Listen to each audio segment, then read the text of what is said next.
दर्शकों को बता दें, जहां कांग्रेस ने उम्मीदवारों की सूची जारी कर दी है। अपने 8 नगर निगम मेयर पद के उम्मीदवारों की घोषणा कर दी है। कांग्रेस की सूची अब उम्मीदवारों की तरफ से जारी हो गई। जहां कांग्रेस की तरफ से लगातार इस बात का दावा किया जा रहा था कि 15 फरवरी को कांग्रेस अपने उम्मीदवारों की सूची जारी कर देगी।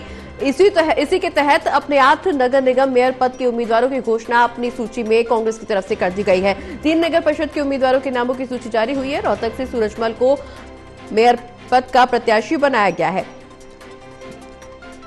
तो बड़ी खबर अपने दर्शकों को बता दें, जहां कांग्रेस ने भी सूची जारी कर दी है और ऐसे में 3 नगर परिषद के उम्मीदवारों की सूची जारी की गई है। रोहतक से सूरजमल को कांग्रेस ने अपना मेयर पद का प्रत्याशी बनाया है। तो अब बीजेपी और कांग्रेस दोनों में ही टक्कर देखने को मिल रही है, कड़ा मुकाबला देखने को मिल रहा है। और जिस तरह से कांग्रेस की तरफ से सूची जारी करने का ऐलान किया गया था कि 15 फरवरी का वो दिन, 15 फरवरी की तारीख जब कांग्रेस की तरफ से सूची उम्मीदवारों की सामने आएगी, तो ऐसे में अब कांग्रेस ने अपने बयान के मुताबिक आज अपनी सूची जारी कर दी है। रोहतक से सूरजमल को मेयर पद का प्रत्याशी बनाया गया है।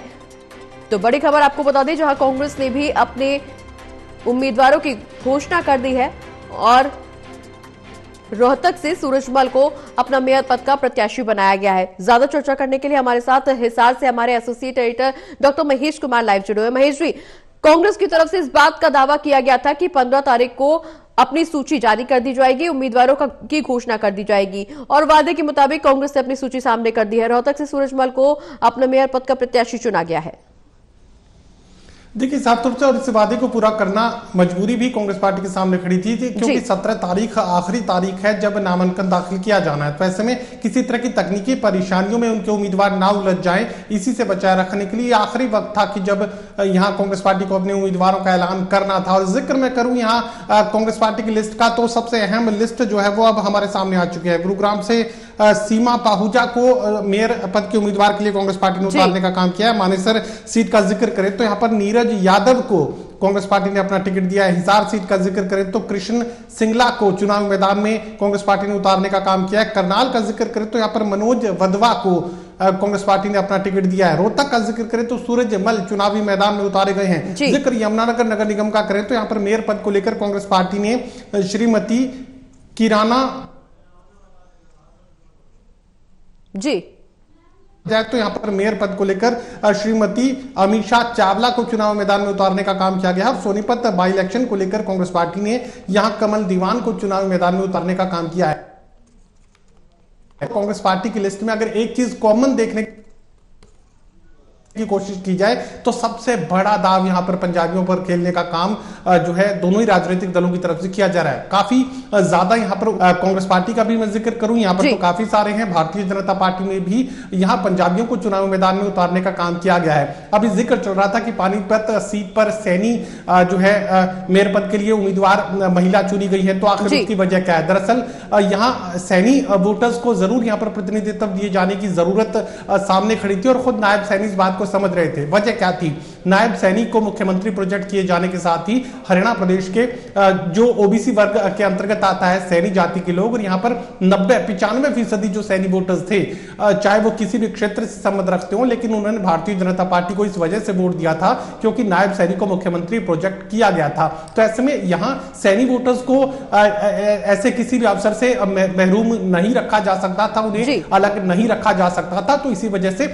या तो हिसार या तो पानीपत सीट में से कोई एक मेयर पद की जो टिकट है वो ओबीसी को यानी सैनी वोटर्स को दिए जाने की जरूरत थी। पार्टी इस बात को बखूबी समझ रही थी। तो ऐसे में हिसार में चूंकि सैनी मतदाता अच्छी खासी तादाद में है, लेकिन उन्हें यहां मेयर पद का टिकट भारतीय जनता पार्टी की तरफ से नहीं दिया गया। भारतीय जनता पार्टी ने पंजाबी उम्मीदवार को चुनावी मैदान में उतारा है। तो उसके रेप्लिकेशन में यहां पानीपत सीट पर सैनी उम्मीदवार को उतारा जाना जरूरी था, पार्टी के लिए मजबूरी थी। और यही वजह है कि यहां पर महिला उम्मीदवार को मेयर पद के लिए भारतीय जनता पार्टी ने सैनी जाति से जो संबंध रखती है उन्हें चुनाव मैदान में उतारने का काम किया था। यहां पर पंजाबियों के नाम को अगर पढ़ने की कोशिश की जाए तो गुरुग्राम में भी पंजाबी उम्मीदवार उतारने का काम किया गया है। इसके अलावा करनाल सीट का जिक्र किया जाए तो मनोज वधवा यानी यहां पर भी पंजाबी उम्मीदवार को चुनाव मैदान में उतारने का काम किया गया है। यमुनानगर के अलावा अगर अंबाला का जिक्र किया जाए तो यहाँ पर अमीषा चावला जो कि महिला हैं, इन्हें भी चुनाव मैदान में उतारने का काम कांग्रेस पार्टी ने किया, जो कि पंजाबी जाति से संबंध रखती है। और मुझे लगता है कि सोनीपत जो बाई इलेक्शन है, कमल दीवान, ये भी जहां तक मेरा अंदाजा है कि ये भी पंजाबी जाति से ही संबंध रखते हैं। तो ऐसे में यहाँ पंजाबियों पर बड़ा दाव कांग्रेस पार्टी ने खेल दिया। अब देखना होगा कि मनोहर लाल खट्टर के करीब 9.5 साल के कार्यकाल के दौरान पंजाबी वोटर्स, ये माना जा रहा था कि ज्यादातर या कह सकते हैं कि अधिकतम जो पंजाबी वोटर्स की संख्या है वो भारतीय जनता पार्टी के साथ मनोहर लाल खट्टर की वजह से लगी थी। अब मनोहर लाल खट्टर ने ही यहाँ पर नायब सैनी को मुख्यमंत्री की कुर्सी सौंपने का काम किया और यह भी माना जा रहा है कि बैकड्रॉप पर अभी भी जो शक्तियां हैं वो मनोहर लाल खट्टर के पास है। तो ऐसे में पंजाबी वोटर्स अब तक भी भारतीय जनता पार्टी से ही संबंध नजर आ रहे हैं। ग्राउंड जीरो पर यह देखने को मिला।